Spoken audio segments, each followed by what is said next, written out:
आज 10 नवंबर 2024 को केसरवानी वैश्य सभा धर्मशाला में एक मीटिंग का आयोजन किया गया था और दाल बाटी का आयोजन किया गया था। आइए देखते हैं पूरा वीडियो लाइव।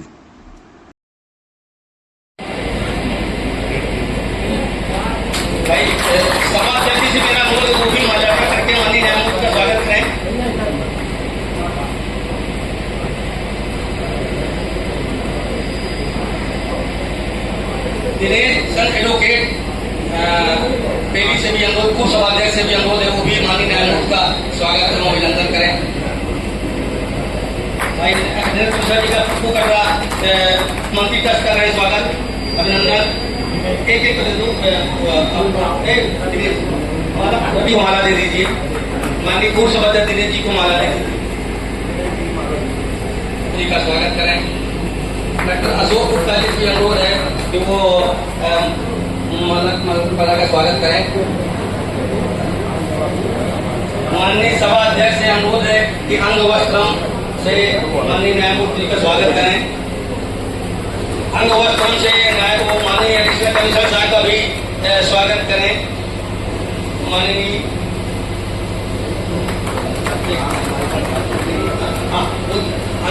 संदीप गुप्ता जी का स्वागत हमारे सभाध्यक्ष राम जी केसरवानी जी अंग वस्त्र प्रदान करने जा रहे हैं। हमारे यहाँ पतिदेव भाई हमारे यहाँ आपका आओभाग आप हमारे बीच में पधारे, इनका स्वागत।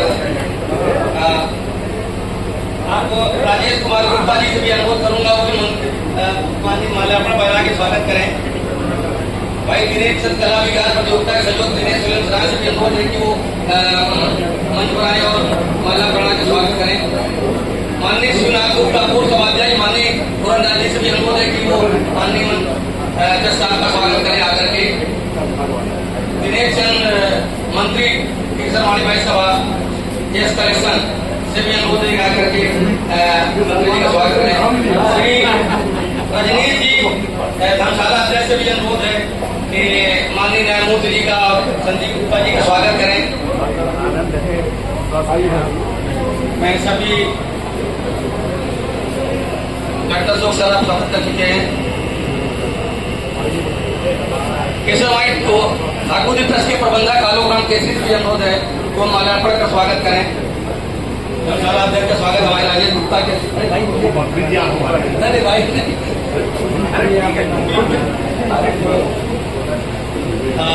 मंत्री ठाकुर ट्रस्ट कटरा का भी स्वागत करें माल्यार्पण करके, और कोषाध्यक्ष जी का स्वागत करें। और रवि गुप्ता जी से अनुरोध है वो अरे ले लीजिए भाई, एक फोटो ले लीजिए भाई, एकदम प्रबंधक आए हैं भैया। कला विज्ञान प्रतियोगिता संयोजक महोदय दिनेश जी ने स्वागत करें। जय बाबू केसरवानी हमारे बीच में आ गए, उनका स्वागत है। जय बाबू से अनुरोध है कि माननीय न्यायमूर्ति जी को माल्यार्पण का स्वागत करने का करें। जय बाबू केसरवानी से अनुरोध है कि माननीय न्यायमूर्ति को माला पढ़ाकर स्वागत करने के लिए करें।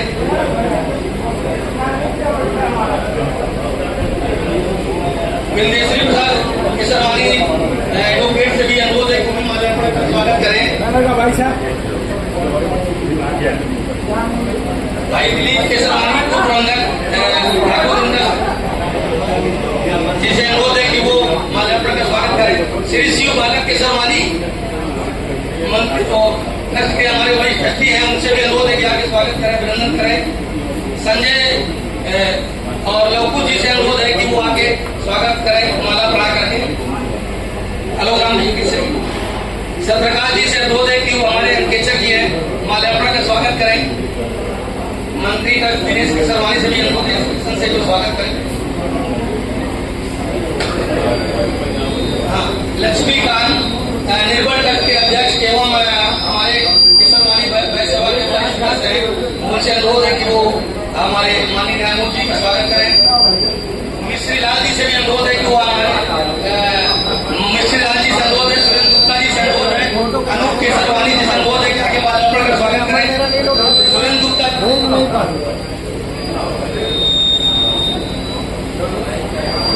दिलीप केसरवानी पतंजलि के संस्थापक है, उनसे अनुरोध है कि भी आकर माल्यार्पण का स्वागत करें।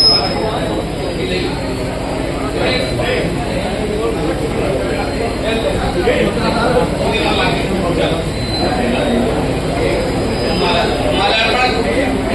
कार्यक्रम कराने की बहुत बड़ी लंबी लिस्ट है, लेकिन मजबूरी है। अध्यक्ष जी से अरे वाह भाई, जमानी ने आप कह रहे हैं कि आपके सभाध्यक्ष श्री राम जी के सरवानी ये बचपन के मित्र हैं, इससे बड़ा मित्र कौन हो सकता है भाई।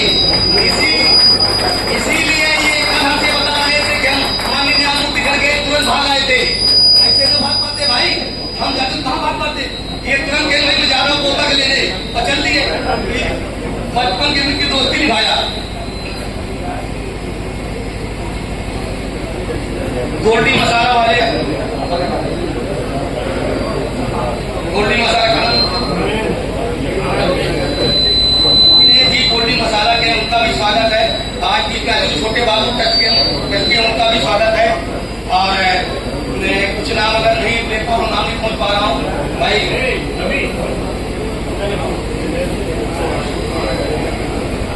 मैं पहले आगे का किसी कड़ी कार्यक्रम की अगर स्वागत कड़ी चलती रहेगी तो बहुत देर हो जाएगा। हमारा दाल बाटी बनकर तैयार भी है, आगे इंतजार भी कर रहे हैं। मैं सर्वप्रथम कला विज्ञान प्रतियोगिता के श्री राजेश कुमार गुप्ता पूर्व मंत्री से अनुरोध करूंगा कि संक्षेप में राजेश कुमार गुप्ता पूर्व मंत्री से अनुरोध है कि संक्षेप में अपनी बात रखें। संक्षेप में अपनी बात रखने सभा के बारे में अपनी बात रखें। आप सभी का स्वागत है, अभिनंदन है, नमन है। आज हमारे बीच में और आए हुए सभी आप महानुभावों का स्वागत और अभिनंदन करता हूं। हमारा ये कार्यक्रम आज असाधारण बैठक है, जो कि साल भर में 2 बार होती है। एक होली के समय और एक कार्तिक पूर्णिमा के समय। आप सभी का सहयोग हमें बराबर मिलता रहता है। इसी बहाने दालबाटी के बारे में हम मुलाकात करते हैं। और सबसे अच्छी बात है कि आज हमारे समाज जो है समय समय आगे बढ़ रहा है। न्यायमूर्ति जी हमारे हैं बीच में, हमारे गौरव है। और जो हम कार्यक्रम करते हैं साल भर में, उसकी शुरुआत हम लोग करते हैं होली मिलन से। होली मिलन हमारा एक ऐसा कार्यक्रम है जिसमें समाज के सभी लोग आते हैं। उसके अलावा उसमें जो है असाधारण बैठक करते हैं, जिसमें कि हम अपने सभा का बजट वगैरह के विषय में बात करते हैं। इसके बाद आता है सामूहिक विवाह, जो कि हमारा निरंतर बहुत सालों से चल रहा है। शायद हमारे ख्याल से मैं कहना चाहूंगा हिंदुस्तान का ये पहली संस्था है जिसने सामूहिक विवाह शुरू की थी। जहां तक मैं गलत नहीं तो डॉक्टर साहब बता सकते हैं। ये पहली संस्था है जिसने सामूहिक विवाह शुरू की थी। उसका धीमे धीमे इसका प्रचार प्रसार होता गया। अब तो सरकार भी कर रही है, बहुत ज्यादा उसको अनुदान देती है, तो लोग उधर भी जाते हैं, इधर भी आते हैं। जो है ये हम लोग मई में करते हैं, मई जून में करते हैं जो, और लगन से इस समय करते हैं। हमारे ख्याल से अब तक जो सबसे ज्यादा रिकॉर्ड रहा है वो 51 शादी का रहा है। डॉक्टर साहब वो दिनेश भैया बता सकते हैं। 51 शादी का रिकॉर्ड रहा है, जो कि हमारे समाज ने किया है। और हमारे समाज हम लोग आप लोग से ही भेंट लेने से उनको देते हैं। सभा तो एक जिसे कहते हैं कि निमित्त मात्र है, करते आप लोग हैं। इसी तरह जो है इसके बाद आता है आपका दाल बाटी। उसी में विधवा सहायता, दाल बाटी और विधवा सहायता कार्यक्रम होता है, जो कि हमारा इस समय जो कार्तिक पूर्णिमा के समय होता है। और उसमें ये हाल है इस समय कि सबको पता है कि इसमें हम विधवाओं को मदद करते हैं जो असहाय वो है। तो पूछती है, हमारी डेट फिक्स अप नहीं होती, उन्हें पता है कि हमको इस दिन आना है। तो महिलाएं भी एक से गरीब हमारी समाज की महिलाएं आती हैं, जिनको भी हम लोग हर साल मदद करते हैं। और कई सालों से उनके भोजन की व्यवस्था करते हैं, जो कि हम सभा से नहीं करते हैं। सभा और आप जैसे जो उदार दानदाता हैं उनके सहयोग से वो होती है। इस बार भी हमारी 16 तारीख को है। इसी 16 को विधवा सहायता का कार्यक्रम है, जिसमें कि हम लोग उनको सहयोग देंगे और भोजन कराएंगे। भोजन में हम लोग तहरी, खीर और चटनी वगैरह, सलाद वगैरह और जो भी होता है उसको बनवाता है, जो आपसी सहयोग से हम लोग देते हैं। उसमें बहुत से उदार सब जो है हमारे सम्मानित सदस्य वगैरह सब उसमें जो है मदद करते हैं। इसके आगे हमारा कार्यक्रम चलता है, तो एक बहुत ही लोकप्रिय कार्यक्रम बच्चों का कला विज्ञान। देखिए तो हमारे सभासद जी मुस्कुरा रहे हैं। कला विज्ञान संगीत प्रतियोगिता जो कि साल के आखिरी शुक्रवार, शनिवार, इतवार को होती है। समापन हमेशा आखिरी इतवार को होता है, जो कि अनवरत 27 साल से चला आ रहा है। बीच में कोविड में कुछ साल वो बंद रहा, जिसके एक प्रणेता रहे हमारे डॉक्टर अशोक जी, हमारे दिनेश जी, गोरखनाथ जी, जो पुराने सब हैं। और इसको मेरे पिताजी स्वर्गीय प्रभुदयाल गुप्ता जी जब अध्यक्ष थे उन्होंने शुरू किया था, और डॉक्टर साहब ने और दिनेश जी साहब ने पुराने लोगों ने बहुत सहयोग किया था। राम जी भैया उस समय थे। तो वो प्रोग्राम आज तक अनवरत चलता चला आ रहा है। बच्चों की ये हालत है कि उन्हें पता है कि ये कार्यक्रम होना है, हमारी डेट क्या है उनको अपने आप पता ही होनी है, फॉर्म मांगने चले जाते हैं। उसी उपलक्ष्य में उसमें हम लोग शिक्षा उन्नयन का कार्यक्रम करते हैं, जिसमें कि जो हमारे समाज के बच्चे 75% या उससे ज्यादा अंक लाते हैं उनको पुरस्कृत किया जाता है, उनको पुरस्कार स्वरूप और सर्टिफिकेट दिया जाता है उनके उज्जवल भविष्य के लिए और आगे बढ़ाने के लिए। भाई मेन मकसद जो है शिक्षा का है कि शिक्षा का प्रचार प्रसार हो और हमारे समाज के बच्चे आगे बढ़े। हमारे जो संयोजक को बताएंगे तो वो अनवरत चला रहा है, इस बार 27वां है। उसमें हम चाहते हैं कि आप लोगों के घर के बच्चों की भागीदारी हो, आप सभी पधारें, उस कार्यक्रम को सफल बनाएं। समय बहुत हो गया है और लगता समाज में शिक्षा का प्रचार प्रसार करना और इसी उद्देश्य से जो हम लोगों ने पाठशाला बनवाया, केशवानी वैश्य पाठशाला, दो चीज एक बंधुओं आपको एक सूचना देना चाहते हैं। दो महानुभाव, बड़े सौभाग्य की बात है, दो महानुभाव बैठे हुए हैं। इन दोनों के बाबा जितने बाबा थे वो सब हमारे समाज में जुड़े हुए हैं। सूर्य प्रकाश जी के बाबा 1939 और 1930 से 36 तक इस सभा के प्रमुख मंत्री थे। बोर्ड में नाम लिखा होगा, आप लोग पढ़िएगा। और संदीप जी के बाबा जी जो बिहारी लाल गुप्ता एडवोकेट, केसरवानी वैश्य पाठशाला के जो बनी थी उसके सदस्य, उसके मेंबर थे। केसरवानी वैश्य पाठशाला कमेटी 1936 और वो उसमें वो आज सौभाग्य की बात है। देखिए उनका 3 पीढ़ी सूर्यप्रकाश जी सदस्य रहे हैं, उपाध्यक्ष भी रहे हैं और उन्होंने बहुत काम किया। और सभा का उद्देश्य जो है खाली समाज सेवा करना है और समाज को उत्थान में आगे बढ़ाना है। बंधुओं, अभी आपने राजेश जी सुना कि हम लोग जो कार्यक्रम करते हैं, 3 कार्यक्रम करते हैं, जिसकी विस्तृत हम लोग रिपोर्ट देते हैं और उसकी खर्चा का भी आने का अलग अलग खर्च, अलग अलग कार्यक्रम का अलग अलग खर्च होता है, वो प्रस्तुत होता है। सभा के सभा में अंत में हम सामूहिक विवाह के अवसर पर एक पत्रिका प्रकाशित करते हैं। ये पत्रिका आपको मिला होगा सबको, और ये वार्षिक पत्रिका होती है। उसमें एक एक पैसे का हिसाब लिखा रहता है, एक एक नया पैसे का, हर कार्यक्रम का हिसाब लिखा रहता है। और जो हम लोग कार्यक्रम करते हैं, जो दूसरे कार्यक्रम अपना जैसे बैठक किया उसमें 1 पैसा सभा का खर्च नहीं करते कभी। बंधुओं, इन्हीं शब्दों के साथ मैं आपको याद दिलाना चाहता हूं कि अपने जो बच्चे हैं उनको आप प्रतियोगिता में अवश्य भेजिए। अभी दिनेश जी आपको बताएंगे पूरा विस्तार पूर्वक। अपने बच्चों को जरूर भेजिए। उन बच्चों को हम यहाँ पर भाग लाते हैं और उनके प्रतिभा का हम उनको प्रोत्साहित करते हैं और उनसे उसकी हिम्मत खुलती है।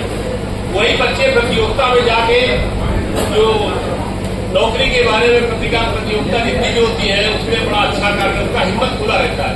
इसलिए मैं आप सभी से निवेदन करूंगा, आप अपने बच्चों को, आपके परिवार के जितने बच्चे, जो रिश्तेदारों के बच्चों को और जो आज आसपास मोहल्ले वालों को बच्चों को जरूर भाग लेने के लिए भेजिएगा। बंधुओं, मैं आप इस अवसर पर ज्यादा कुछ न कहकर मैं इतना आपसे निवेदन करूंगा कि सभा के सभी कार्यक्रमों में आप हमारा सहयोग करें। धन्यवाद। हमारे मेंबर बन सकते हैं। इसके बाद मैं अनुरोध करूंगा, काफी लोग बने हैं, कुछ आप लोग आए हैं, लेकिन जिनको कार्ड नहीं मिला है या नए लोग आए हैं वो हमारे सभा के सदस्य मेंबर बन सकते हैं 1100 रुपये लेकर। आज ही देखे कुर्ता विवेक जी को दे सकते हैं और रसीद दे सकते हैं। तीसरा मैं श्री दिनेश चंद संयोजक कला विज्ञान प्रतियोगिता से अनुरोध करूंगा वो साथ में अपनी बात रखने तक करें, क्योंकि समय बहुत कम है, तो अपनी बात संक्षेप में बताएं। बहुत बहुत धन्यवाद सुनील जी।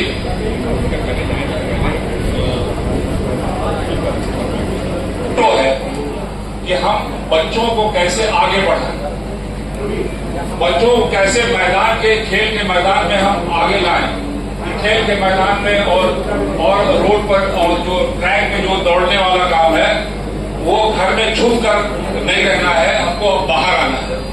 सारे समाज के लोग बढ़ चढ़ कर हिस्सा लेते हैं, हम क्यों इस विषय में पिछड़े हुए हैं?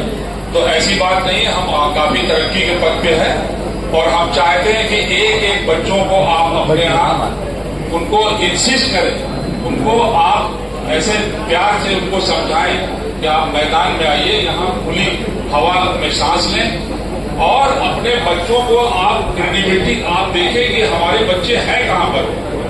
आपको पता नहीं चलता, आप स्कूल छोड़ देते हैं, स्कूल ले आते हैं, स्कूल छोड़ देते हैं, लेकिन आपको ये पता नहीं चलता कि हमारा बच्चा कहाँ तक पहुंच रहा है, क्या बोलने लायक हुआ कि नहीं, बोल सकता है कि नहीं, 100-200 आदमी के बीच में वो बोल पाएगा कि नहीं बोल पाएगा, आगे क्या होगा। अगर कोई किसी कंपटीशन में वो बैठता है तो उसको इंटरव्यू देना है तो इंटरव्यू दे पाएगा कि नहीं दे पाएगा। ये बेसिक शिक्षा हम लोग यहाँ देने की कोशिश करते हैं। यही मेन हमारा मोटो है। हमारा मेन मोटो ये नहीं है दाल बाटी कराना और ये करना। हमारा मेन मोटो है, अगर हम जड़ में पानी नहीं डालेंगे तो हमारा पेड़ कभी भी हरा भरा नहीं रहेगा। इसलिए हम आप लोगों से करबल प्रार्थना करते हैं कि जैसे आपने पहले इस कार्यक्रम में आप बढ़ चढ़कर हिस्सा लेके आपने सहयोग दिया है, आज हम आपसे उम्मीद रखते हैं कि आप इस कार्यक्रम में बढ़ चढ़कर हिस्सा जरूर लें और बच्चों को कैपेबिलिटी आप अपने बच्चों को अपने साथ लेके आए। आप देखिए तो आपका बच्चा क्या करता है यहाँ पर।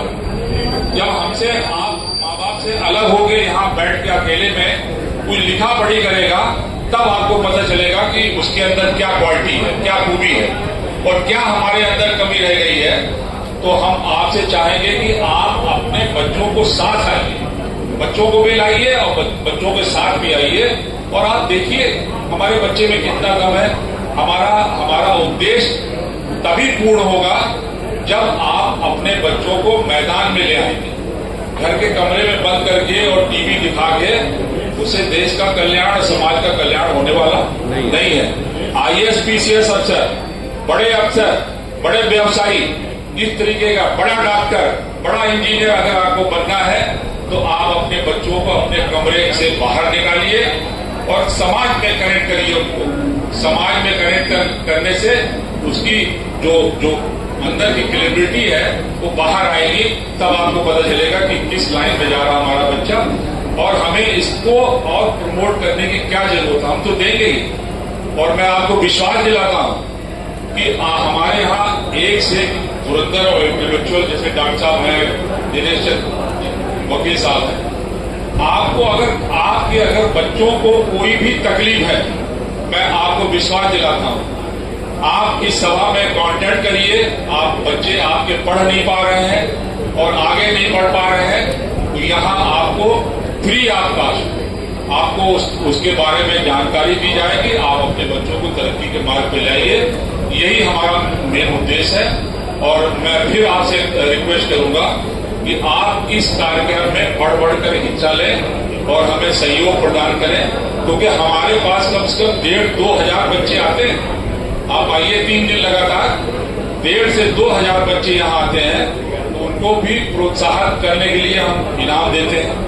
सारे बच्चों को इनाम देते हैं एक तरफ से, फर्स्ट, सेकंड, थर्ड और कंसोलेशन प्राइज तो हम देते ही हैं। और हम चाहते हैं कि उनको और प्रमोशन के तौर पे, अगर हमने अगले बार हमने कोई 500 रुपए का इनाम दिया तो हम कोशिश करेंगे कि इस बार उसको हम 1,000 रुपए का इनाम दें।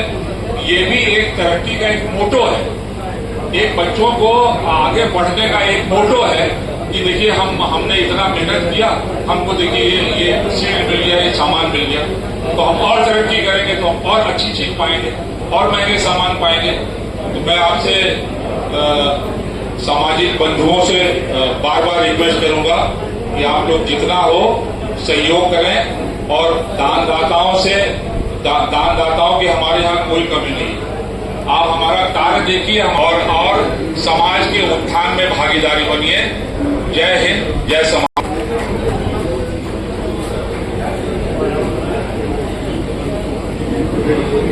अच्छा, एक जितने भी कार्यक्रम हमने आपको पम्पलेट भी दे रखे, आप फॉर्म भी आप ले लेंगे, फॉर्म में पूरा डिटेल लिखा हुआ है।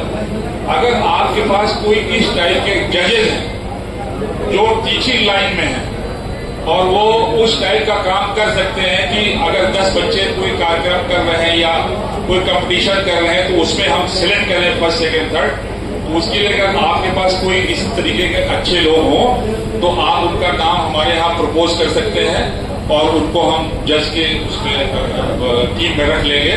बहुत बहुत धन्यवाद। मैं हमारे बीच में भी सभा में श्री रमेश चंद्र केसरवानी गल्ला तिलाल गुप्तीगंज के आ चुके हैं, उनका स्वागत है। श्री सुभाष चंद्र जी नैनी से आए हुए, उनका भी स्वागत है। श्री गोपाल जी केसरवानी गुप्तीगंज से आ चुके, उनका भी स्वागत है। स्वागत है। रामचंद्र जी केसरवानी राजापुर से आ चुके, उनका स्वागत है। राजकुमार जी आए हुए सामने, उनका भी स्वागत है। आप हमारे बीच में, मैं कुछ लोग का नाम नहीं ले पाऊंगा, केसी निर्मल ट्रस्ट के कोषाध्यक्ष हैं, उनका भी स्वागत है। विजय पत्थर भैया भी, उनका स्वागत है। कई लोग का नाम मैं नहीं ले पा रहा हूँ क्योंकि कार्यक्रम मुझे आगे बढ़ाना है और बहुत देर हो चुकी है। मैं चाहता हूँ अगर किसी नाम नहीं ले रहा हूँ तो क्षमा करिएगा। और हमारे बीच में ये Praveen Gupta ji the news update 724 जो आप अपडेट कर रहे हैं वो आप चैनल पर देख सकते हैं, इनका भी स्वागत अभिनंदन है। भाई हमारे कार्यक्रम को पूरा कवर कर रहे हैं, इसके लिए बधाई के पात्र हैं। भाई अपने सभा के पूर्व सभाध्यक्ष श्री दिनेश चंद गुप्ता जी एडवोकेट, पहली से अनुरोध करूंगा कि वो आकर के अपना आशीर्वाद वचन हम लोगों को देने का।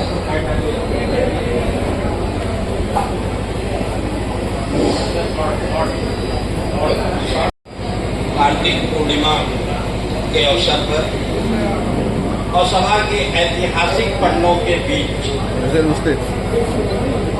सभा की ओर से पूर्व न्यायमूर्ति एसपी केसरवानी साहब, सत्येंद्र कुमार जी साहब मेरा उनसे आजकल बनारस में एडिशनल कमिश्नर हैं, सबके परिचित भाई राम जी वर्तमान अध्यक्ष, रजनीश जी जो बहुत देर से संचालन कर रहे हैं, सुनील जी जो कि वर्तमान मुख्यमंत्री हैं, और हमारे कोषाध्यक्ष जी भी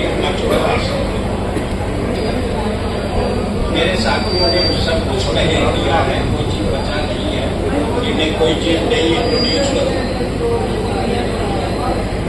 फिर भी आप लोग पूरी तरह से जानते हैं कि सभा के कार्यक्रम क्या होते हैं, किस तरह से होते हैं, और आप लोगों का सहयोग होता ही रहा है, उसमें भी कोई दो राय नहीं। सभा में लगे हुए जो लोग भी थे, सभा के चाहे पदाधिकारी हों, चाहे सदस्य हों, या पूर्व सदस्य हों, या पूर्व पदाधिकारी रहे हों, सभी का सभा के प्रति लगाव अनुमोदन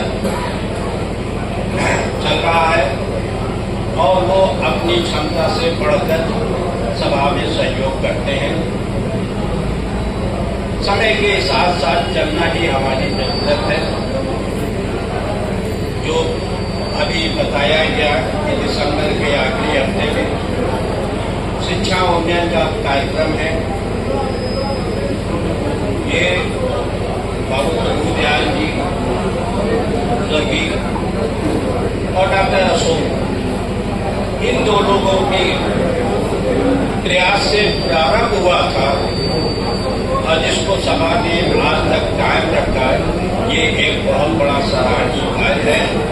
उसके लिए मैं उन पढ़े लिखाओं को सभा की ओर से प्रणाम करता हूँ और उनकी सोच और विचार पर ये लगता है कि कितने विचारवान थे कि समाज को आगे कैसे ले जाया जाए।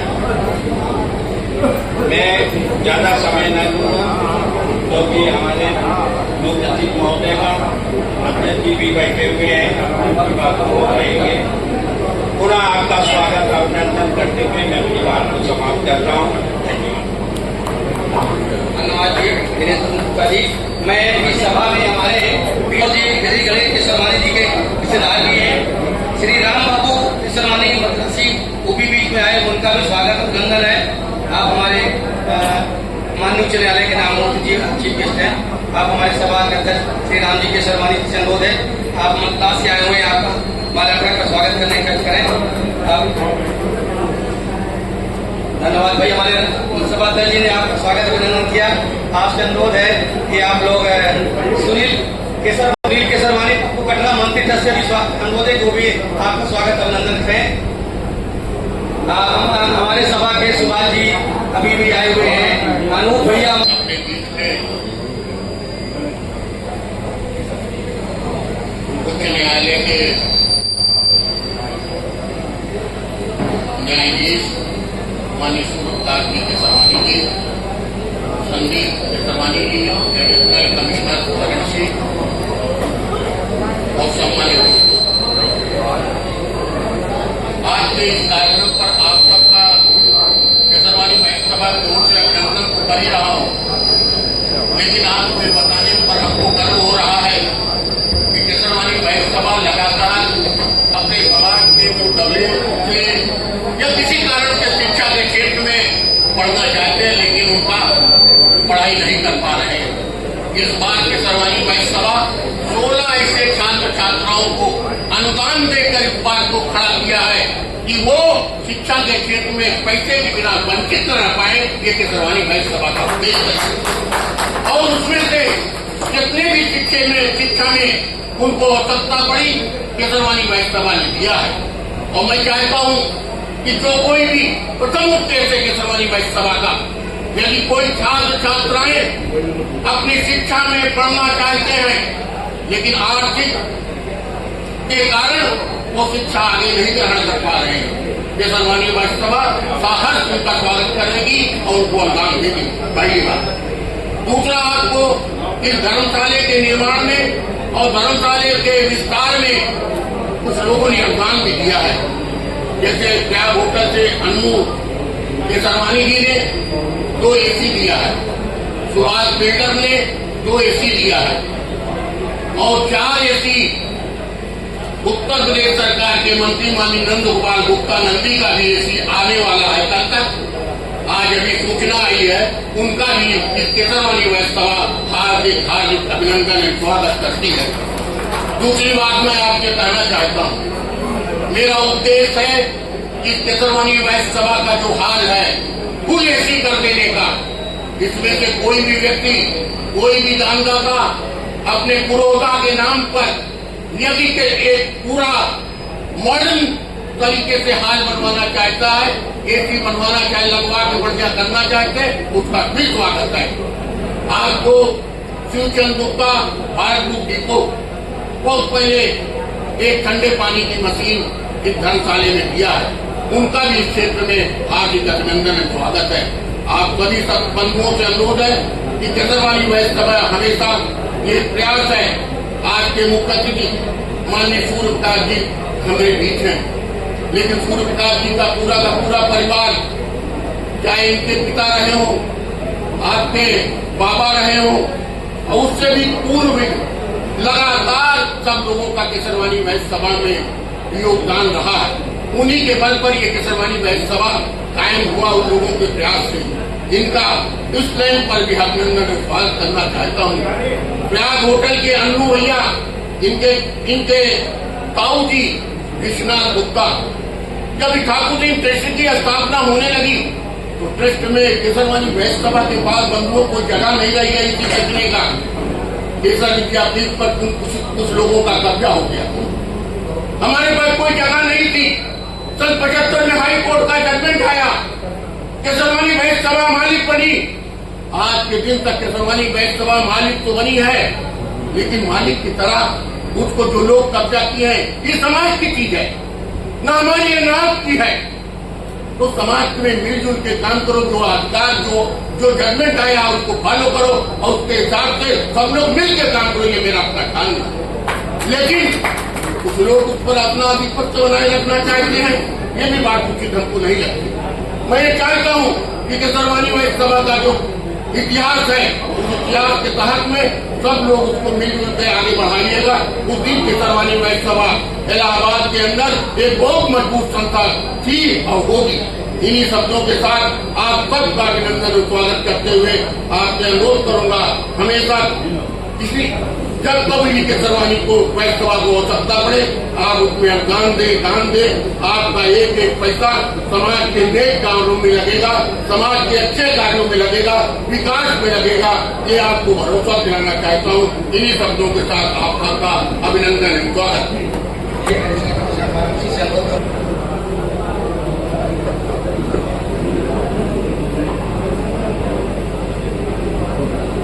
आज ये मेरा परम सौभाग्य है कि मैं इस केसरवानी वैश्य महासभा में आज उपस्थित हूँ और मैं आभारी हूँ इस समाज के गौरव न्यायमूर्ति श्री सूर्य प्रकाश केसरवानी जी का और इस केसरवानी सभा के अध्यक्ष महोदय का। और जब मैं आया तो यस हमारे सामने मेरे चाचा जी बैठे हुए हैं, डॉक्टर अशोक गुप्ता जी, और उनके बचपन के मित्र सामृषि सूर्य प्रकाश केसरवानी जी। उस जमाने में जो हम लोग ABCD भी नहीं जानते थे, और इस मंच पर उपस्थित सभी विद्वानों का और सामने देखना बैठे हमारे समाज के सभी अग्रजों का मैं स्वागत करता हूँ। और मैं एकदम नया हूँ, लेकिन एक चीज है कि हमें अपनी जड़ को नहीं भूलना चाहिए। महापुरुषों के जीवित जलाशय में शाश्वत शक्ति का वास है, और हम कहीं भी जाएं, कहीं भी रहें, हमें उस जीवित जलाशय के पास आना होगा, उसके समीप बैठना होगा, उसके पवित्र जल का आचमन करना और सोचना होगा कि हमने समाज को क्या किया। जैसे ही हम इस धरा पर आते हैं और इस लायक हो जाते हैं कि जब हम विवेक से युक्त हो जाते हैं तो ये निश्चित हो जाता है कि यस आपने समाज को क्या किया। जैसे हम आज यहाँ पर अपने समाज के उन सभी महान लोगों को याद स्मरण कर रहे हैं जिन्होंने कंट्रीब्यूट किया। उस जमाने में बताया गया मुझे 1905 में लॉर्ड कर्जन वाइस आए थे। उस जमाने में पार्टीशन ऑफ बंगाल उसी समय हुआ था। विवेकानंद को मरे सिर्फ 3 साल में। कोई भी समाज बगैर शिक्षा के प्रगति नहीं पाए। A bird cannot fly with one wing. एक परिंदा एक पंख से नहीं उड़ सकता, तो उसके लिए दोनों पंख का होना आवश्यक है। ये शिक्षा और शिक्षा के साथ पवित्र आचरण ये बहुत ही अनिवार्य है, और उसमें अर्थ की बहुत ही बड़ी भूमिका होती है। जैसे हमारे यहाँ कहा गया है कि माँ सरस्वती और माँ लक्ष्मी का संगम विरले व्यक्ति के पास है। इन दोनों का नियंत्रण, इन दोनों का एक साथ समन्वय जिस भी व्यक्ति हमारी मदद करेंगे। यदि मैं गलत नहीं हूँ तो जो 1905 में सभा स्थापित हुई थी उसमें माता राम जी रईस कटरा, बहु गया प्रसाद जी रईस फतेहपुर मसवा, और 4-5 नाम थे, मैं और याद नहीं कर पा रहा हूँ, लेकिन 2 नाम मुझे याद हैं। जिन्होंने सभा को एक संगठित स्वरूप दिया, पंजीयन कराया, बाइलॉज बनाया, ऐसे श्री प्यारेलाल जी गुप्त जो कि सौभाग्यवश मेरे परबाबा भी थे, श्री शालिग्राम जी गुप्त जो सौभाग्यवश मेरे बाबा थे, और उन्होंने सभा के लिए बहुत कार्य किया। श्री प्रभु दयाल जी कर्नलगंज सभा के सभापति रहे।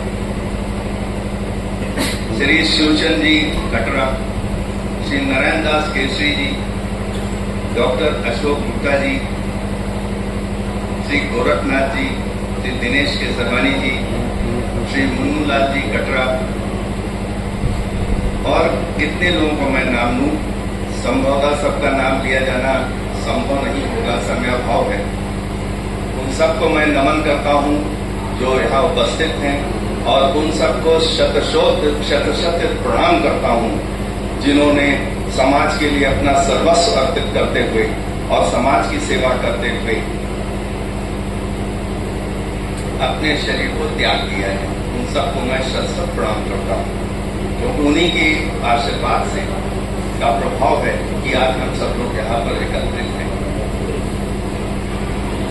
इस अवसर पर मंत्री महोदय ने डॉक्टर अशोक गुप्ता जी स्वाभाविक रूप से एक शिक्षाविद होने के नाते, श्री अशोक जी वो बहुत ही अच्छे और विद्वान व्यक्ति हैं, उनको आप सबों ने शिक्षा की आवश्यकता, श्री संदीप जी जो कि स्वयं बहुत अच्छे, बहुत ज्ञानवान व्यक्ति हैं और प्रशासनिक सेवा में रहे हैं, उन्होंने शिक्षा की आवश्यकता और किस तरह से हम लोग आगे बढ़े उसके बारे में कहा है।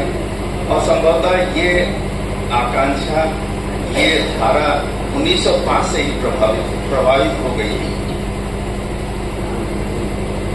इनसे एक कड़ी मैं और जोड़ना चाहता हूं और वो ये है कि मूल रूप से अपना समाज वो व्यापारिक समाज है।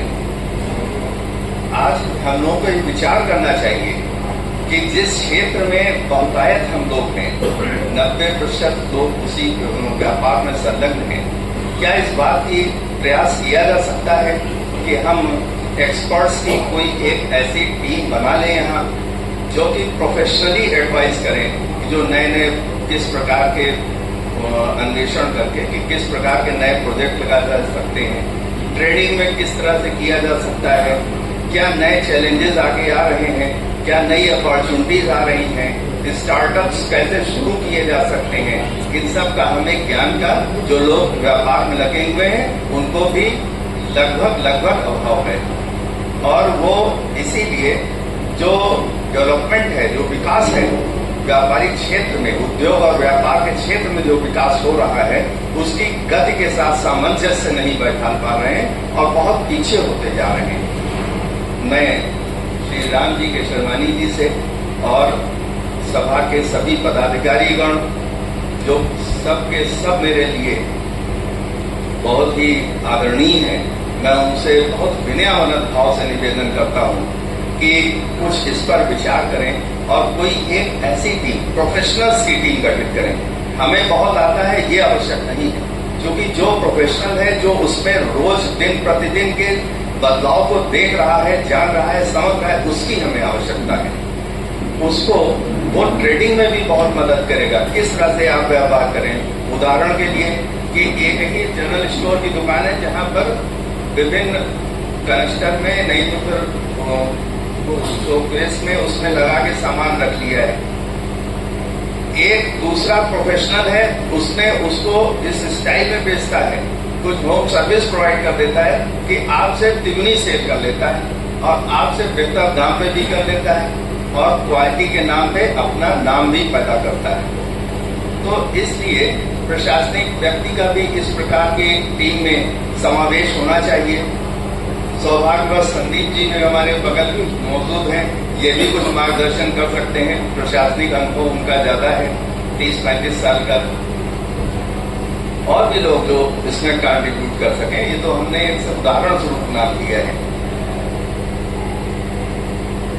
और इस प्रकार का एक ये नियमित सेक्रेटरीट यहाँ पर होना चाहिए कि एक व्यक्ति उसको या एक टीम देख रही, लेकिन एक दो लोग यहाँ पर रहेंगे जहाँ से जो क्वेरी जो आ रही है, चाहे आप फोर्टनाइटली या मंथली, उसको मीट करेंगे।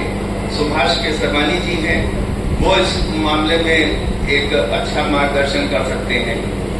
तो इस प्रकार की कुछ व्यवस्था अगर आप करें तो मैं समझता हूँ ये बड़ी सेवा होगी, क्योंकि जब हमारा समाज समृद्ध होगा तभी एक समृद्ध समाज, जब व्यक्ति समृद्ध होगा तो एक समृद्ध और मजबूत समाज का निर्माण संभव हो पाएगा। मैं इस अवसर पर आपको कुछ जाहिर करने के लिए और इस क्षेत्र में कार्य करने के लिए और किस तरह से आगे बढ़ने में जो तमाम बाधाएं आती हैं उससे भयभीत न होकर के आगे बढ़े।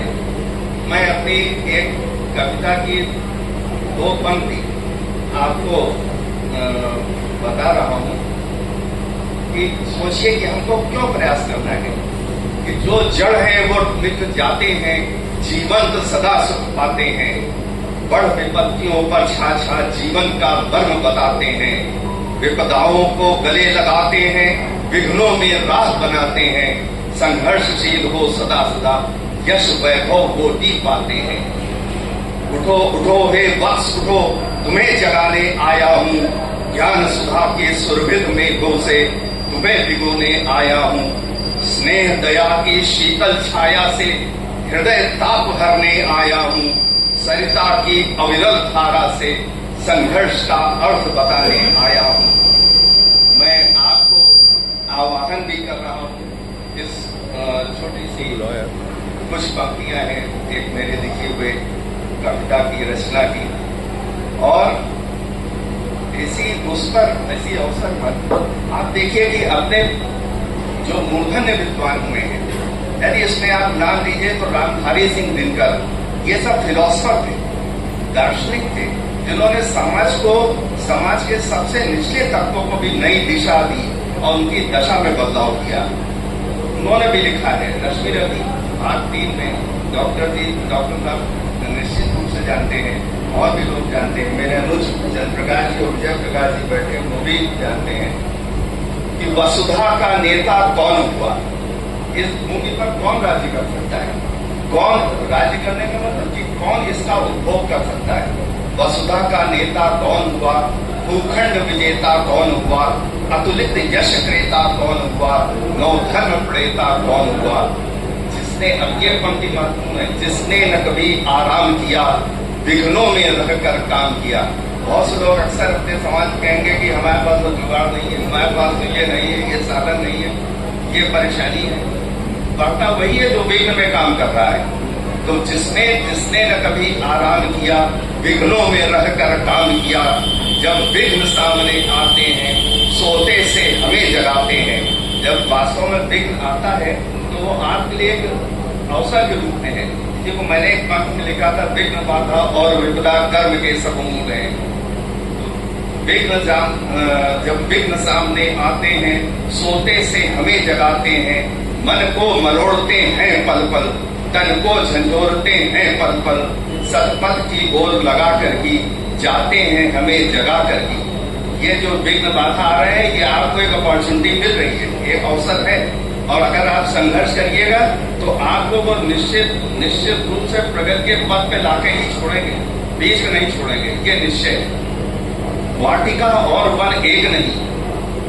हम लोग आज आराम करने लगते हैं, बहुत उतने क्रियाशील नहीं रहते, मेहनत नहीं करते उतनी। जो पूर्ण मेहनत और ईमानदारी के साथ काम करने में कहीं कहीं लैग कर जाते हैं, तो उसको देखिए, उसको भी लिखा रामधारी सिंह दिनकर ने कि वाटिका और वन एक नहीं। वाटिका आपके बंगले में है, वन जंगल में है, तो दोनों में एक नहीं। आराम और रण एक नहीं। वाटिका आराम के लिए और वन में रण होता है, तो वाटिका और संघर्ष होता है वन में। तो वाटिका और वन एक नहीं, आराम और रण एक नहीं। वर्षा अंधड़ आतप अखंड, पौरुष के हैं साधन प्रचंड। ये जितनी विघ्न बाधा और परेशानियां हैं उसी को कहा गया है सांकेतिक रूप में, वर्षा अंधड़ आतप अखंड, पौरुष के हैं साधन प्रचंड। वास्तव में पुरुषार्थ के लिए आपको प्रेरित कर रहे हैं। वन में प्रसून तो खिलते हैं, बागों में शाल ना मिलते हैं, कड़कड़ियां जिनकी सेज सुधर, छाया देता केवल अंबर।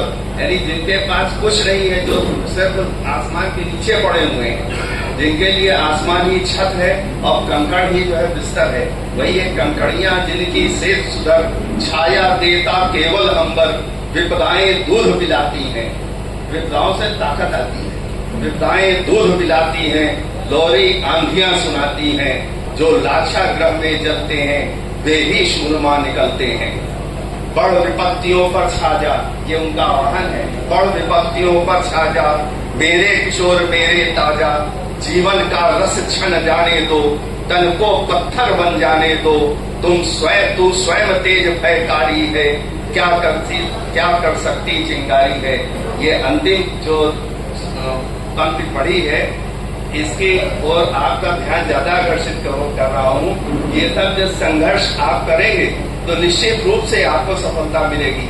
और फिर उन्होंने फिर लिखा है, पीसा जाता जब इच्छुदंड, बहती रस की धारा अखंड, मेहंदी सरती है जब प्रहार, बनती लल्लाओं का संगार। सौभाग्य न सब दिन सोता है, देखें आगे क्या होता है। मेरा कहने का और आपको बताने का सिर्फ तात्पर्य मात्र इतना है कि आपको आगे बढ़ने के लिए संघर्ष करना पड़ेगा। विपत्ति है, ये कमी है, ये परेशानी है, हमारे पास ये सुविधा नहीं है, इससे ऊपर उठना होगा। और समाज का क्या कार्य है कि आपको सहारा देना, उसमें रास्ता मार्गदर्शन करना। और कहीं पर अगर हतोत्साहित हो रहे हैं तो हतोत्साह या उस आशा से बाहर निकालना। मैं समझता हूँ कि समाज में जो लोग भी लीडरशिप दे रहे हैं, उनका ये बहुत बड़ा दायित्व है, कार्य है। और इसमें आप अपने कैबिनेट मिनिस्टर माननीय नंद नंदी जी का, उनका भी सहयोग ले सकते हैं। अगर आप उनको पूर्ण सम्मान और बहुत ही विनय वाला भाव से सहयोग मांगेंगे तो मुझे कोई कारण नहीं दिखाई पड़ता है कि वो आगे बढ़कर आप जो भी समाज के लोग हैं उनको उठाने में या समाज को मदद उठाने में या जिस प्रकार के प्रकल्प के गठन करने की मैंने आप सब लोगों से एक विचार दिया है, उसमें मदद न करें, ऐसा मेरे हिसाब से नहीं होगा। और भाई राम जी केशरवानी और जो आप सब लोग प्रबुद्ध जन बैठे हैं, वो इतने व्यवहारी हैं, वो इतने समझदार हैं कि यदि वो पीड़ा उठा लेंगे तो मुझे पूर्ण विश्वास है कि निश्चित रूप से एक बहुत ही मजबूत, सशक्त और समृद्ध समाज की आधारशिला रखेंगे। आज इस बात की आज की शुरुआत या एक हफ्ते 15 दिन में शुरुआत हो तो मैं उसके लिए बहुत बहुत शुभकामना दूंगा आपको। और जो कुछ मुझसे सहयोग बन सकेगा, जहां पर भी आप हमें याद करेंगे, आप अवश्य हमें अपने साथ पाएंगे, क्योंकि मैं समाज का हूं और समाज के लिए समर्पित हूं और रहूंगा। जय हिंद, जय भारत। माननीय मुख्यमंत्री जी, आपने जो बात कही वो जल्दी सुनने को नहीं मिलती, आपकी बहुत ही संघर्ष है। आपकी कविता मान लीजिए, संभावना है। कविता अपने अगर अशोक जी को दे दीजिए तो इसको छपवाने के प्रयास कसोर साफ करेंगे। बुकलेट छपेगी जो हमारी वार्षिक पत्रिका छपती है, उसमें छपवा दिया जाएगा। हमारे समाज को उससे फायदा मिलेगा। संघर्ष आपने जो बताया वाकई बहुत ही अच्छी बात आपने बताया। हमारा समाज संघर्ष करता ही है, छोटे से बड़े तक लोग संघर्ष करते हैं। इसके मैं पहले धर्मशाला अध्यक्ष को बोलने के पहले मैं भाई प्रेम नारायण गुप्ता जी, शंकर लाल जी, रविंद्र केसरी लोकेट जी, नंद किशोर गुप्ता जी, अनूप जी, आप लोग विलम्ब से आए, लवकुश जी, आपको धन्यवाद, स्वागत है। हनुमान प्रसाद जी और मैं कुछ लोग का नाम नहीं ले पा रहा हूँ, क्षमा करिएगा। सभी का जितने लोग बैठे हैं सभी का स्वागत अभिनंदन है। मैं अब धर्मशाला अध्यक्ष रंजीत केसरवानी से अनुरोध करूंगा और आगे कार्यक्रम का समापन करें। धन्यवाद सुनील जी। मंचासीन मुख्य अतिथि परम श्रद्धेय माननीय न्यायमूर्ति सूर्य प्रकाश केसरवानी जी, एडिशनल कमिश्नर संदीप गुप्ता जी, हमारे सभा के वर्तमान अध्यक्ष और संघर्ष के एक प्रतीक, जिन्हें लगभग मैं 35 सालों से जान रहा हूं, राम जी भाई केसरवानी। मुझे 38 साल इस इलाहाबाद में पत्रकारिता करते हो गया। शुरुआती दौर से मैं देखता रहा हूं कि जिस तरीके से राम जी भाई केसरवानी ने संघर्ष किया है अपने राजनीतिक दौर में, और जिस प्रकार से इनका पारिवारिक जो राजनीतिक रसूख रहा है और मूल्यों वाली राजनीति, आज की क्षुद्र राजनीति नहीं। ऐसे साथी हमारे सभा के अध्यक्ष हैं, ये हमारे लिए गर्व का विषय है। सुनील पप्पू कटरा जी हमारे ट्रस्ट के साथी, हमारे कोषाध्यक्ष विवेक जी, प्रमुख मंत्री सुनील जी, हमारे तमाम पूर्व अध्यक्ष और आगत अतिथिगण, मैं आप सभी का स्वागत और हृदय से अभिनंदन करता हूं कि आप हमारे अल्प निवेदन पर इस हमारे समारोह में आए और हमें जो आपने अपना अभूतपूर्व सहयोग और आशीर्वाद प्रदान किया, इसके लिए मैं हृदय से अभिनंदन करता हूं। ज्यादा बोलना उचित नहीं, बहुत लंबी भाषणबाजी हो गई। मैं इस आयोजन के समाप्ति की घोषणा करता हूं और आप लोगों से विनम्र निवेदन है कि ऊपर दाल बाटी का आयोजन है। रवि जी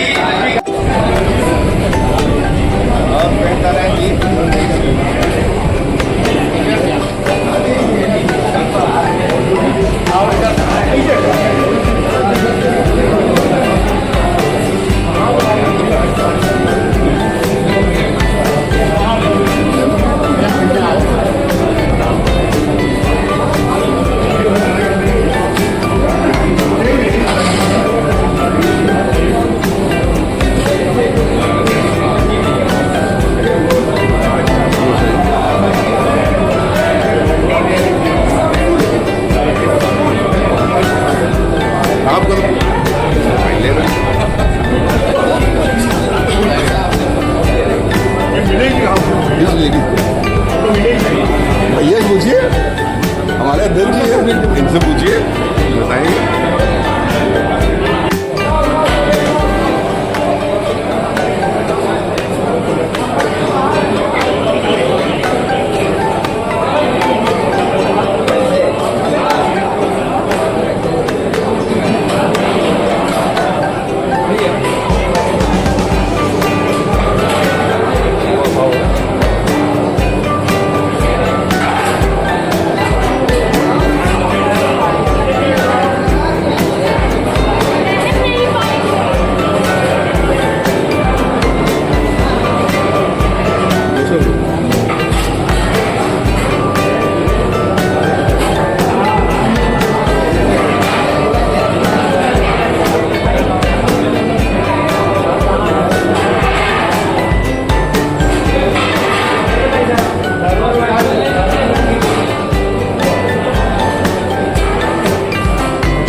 यहाँ